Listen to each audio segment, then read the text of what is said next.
the whispers beneath. In the dead of night, shadows whisper secrets. Do you dare to listen? The clock struck midnight, and the only sound in Sarah's tiny apartment was the hum of her laptop.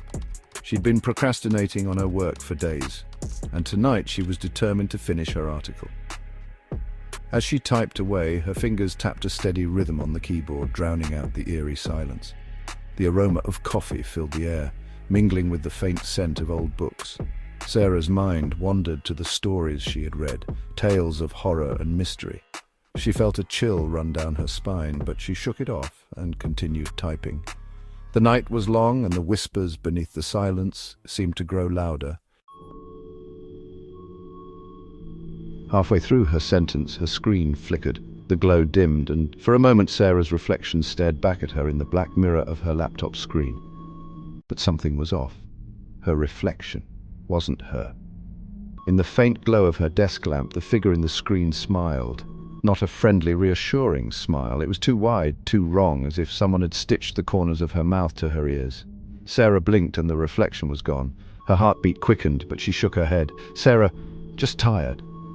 But the unease lingered. The clock on the wall ticked louder, each second echoing in the silence. Sarah's hand trembled as she reached for her phone, hoping for a distraction. But the screen showed no signal, just a blank, empty void.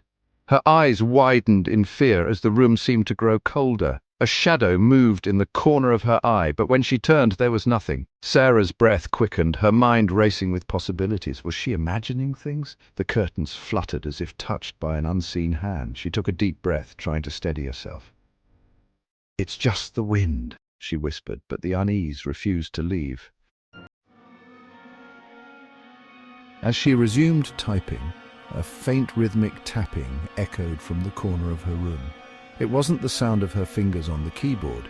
It was slower, deliberate. Tap, tap, tap. She froze. The sound stopped. Summoning her courage, Sarah grabbed her phone and turned on its flashlight. The narrow beam of light sliced through the darkness, revealing only her cluttered desk, a chair, and the closet door slightly ajar.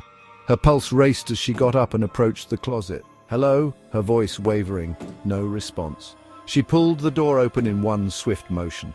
Inside were only her clothes, neatly hung, and a stack of old shoeboxes. She laughed nervously and shut the door. Back at her desk, her laptop screen had gone dark. She tapped the keyboard, but it didn't wake. Instead, a distorted voice crackled from her headphones. She hadn't noticed they were still plugged in. "Sarah?" Her blood ran cold. The voice was low, guttural, and somehow familiar. She ripped the headphones off, her breaths coming in shallow gasps. The tapping returned. This time it was louder, closer, coming from the closet. "Tap, tap, tap." "No," she whispered, backing away. The tapping stopped, replaced by the creak of the closet door slowly opening. Her breath hitched as the door swung wide. Inside was nothing. She backed away, her eyes darting around the room, searching for any sign of movement. A shadow moved across the wall, sending a chill down her spine. She turned quickly, but there was nothing there. Her breaths came in rapid, shallow gasps as she tried to calm herself. With trembling hands, she reached for the closet door once more. She opened it slowly, her heart pounding in her chest. Again, there was nothing but her clothes and shoeboxes. She closed the door, her hands still shaking. Sitting back at her desk, she tried to focus on her work, but the fear lingered. The laptop screen flickered to life, but the unease remained. She glanced around the room, every shadow seeming to move. The clock struck midnight, and the tapping began again. Tap, tap, tap. Her fear returned, stronger than before. She knew she wasn't alone. The air turned icy, and her skin prickled with goosebumps. She took a cautious step toward the closet, her phone flashlight trembling in her grip. From behind her, a whisper, "I'm here."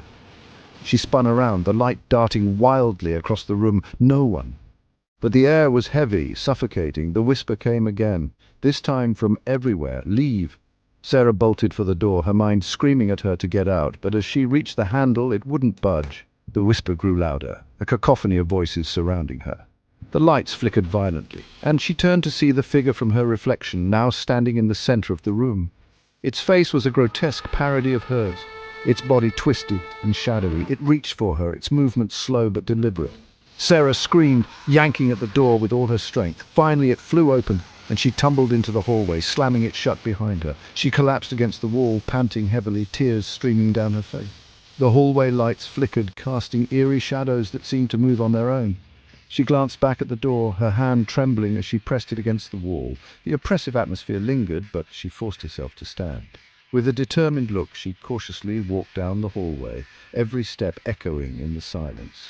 The shadows seemed to close in around her, but she kept moving, disappearing into the darkness. Panting, she backed away from the door, staring at it in terror. Her neighbors' doors remained closed, the hallway eerily silent. When she finally gathered the courage to return with help, her apartment was empty.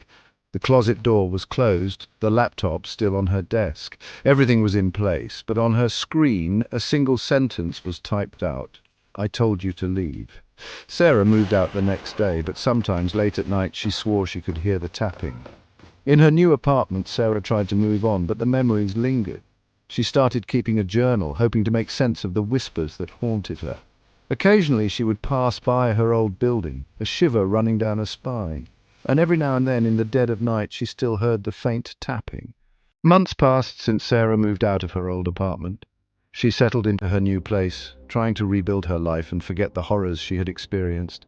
She filled her days with work and new hobbies, hoping to drown out the memories. But the nights were different. The silence of her new apartment did little to comfort her. She would often wake up in a cold sweat, convinced she heard the tapping again. She started keeping a journal, documenting her dreams and any strange occurrences. It became a nightly ritual, a way to make sense of the whispers that still haunted her. One night, Sarah decided to face her fears head-on.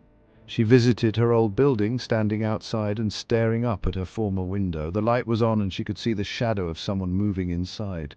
Her heart pounded, but she forced herself to stay. As she watched, the shadow paused and seemed to turn towards her, as if it could see her standing there. Sarah's breath caught in her throat. She knew it was impossible, but she felt the same cold dread she had that night in her old apartment. She turned and walked away, vowing never to return, but the tapping followed her, a constant reminder that some things can never be truly left behind. Sarah continued to live her life, finding moments of peace and happiness. But in the quiet moments when she was alone with her thoughts, the echoes of the past lingered, reminding her that some fears can never be fully escaped.